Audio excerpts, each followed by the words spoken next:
আজকে রেডি করে নিয়েছি সজনা পাতার কুড়মুড়ে মচমচে বড়া রেসিপি। খেতে কিন্তু দুর্দান্ত স্বাদের হয়েছে। এইভাবে বাড়িতে একবার ট্রাই করে জানাবেন কেমন লাগলো। নমস্কার বন্ধুরা, টেস্টি অ্যান্ড ওয়ান বাইট চ্যানেলে আপনাদের স্বাগত। বন্ধুরা কেমন আছেন? আশা করি আপনারা ভালোই আছেন। আজকের রেসিপি মচমচে সজনা পাতার বড়া রেসিপি। তো দেখুন, এর জন্য আমি সজনা পাতা নিয়ে নিয়েছি। এগুলোকে আমি টুকে নেব। যে সকল বন্ধুরা ভিডিওটাকে দেখছেন তাদেরকে অনুরোধ রইল পুরো ভিডিওটা দেখার জন্য এবং একটি লাইক একটি সাবস্ক্রাইব করে আপনাদের প্রিয় চ্যানেল টেস্টি অ্যান্ড ওয়ান বাইটের পাশে থাকার জন্য। তো এখানে আমি প্রথমে পাতাগুলোকে টুকে নিয়ে ধুয়ে নিয়েছি। এরপরে পেঁয়াজ আর কাঁচা লঙ্কা দিয়ে ভালো করে হাত দিয়ে কচলে কচলে মেখে নিচ্ছি। অল্প পরিমাণে হলুদ গুঁড়ো দিয়ে দিয়েছি। এবার দিয়ে দিচ্ছি স্বাদ অনুযায়ী লবণ দিয়ে আমি এটাকে আবারও কিন্তু কচলে কচলে ভালো করে মেখে নেব, যাতে পেঁয়াজ এবং যে সজনা পাতাগুলোকে নিয়েছি এগুলো মজে যায়। মজে গেলে এর মধ্যে আমি দিয়ে দিলাম বেসন।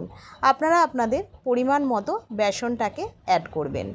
আমি আমার পরিমাণ মতো বেসনটাকে এখানে অ্যাড করেছি। হাত দিয়ে ভালো করে মেখে নিচ্ছি।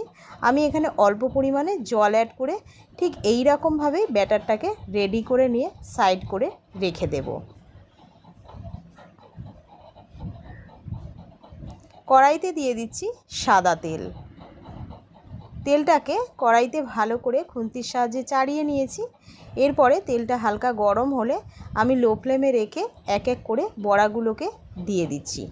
লো ফ্লেমে রেখেই কিন্তু বড়াগুলোকে ভাজবেন, তবেই কিন্তু মুচমুচে এবং কুড়মুড়ে হবে।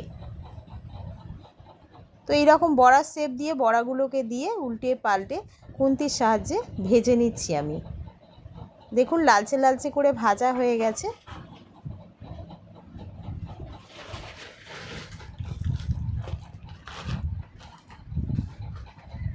আমি এবারে বড়াগুলোকে এক এক করে তুলে নিচ্ছি। রেডি হয়ে গেছে মুচমুচে কুড়মুড়ে সজনা পাতার বড়া রেসিপি। বাড়িতে এইভাবে একবার ট্রাই করে দেখবেন। আশা করি আপনাদের খুবই ভালো লাগবে।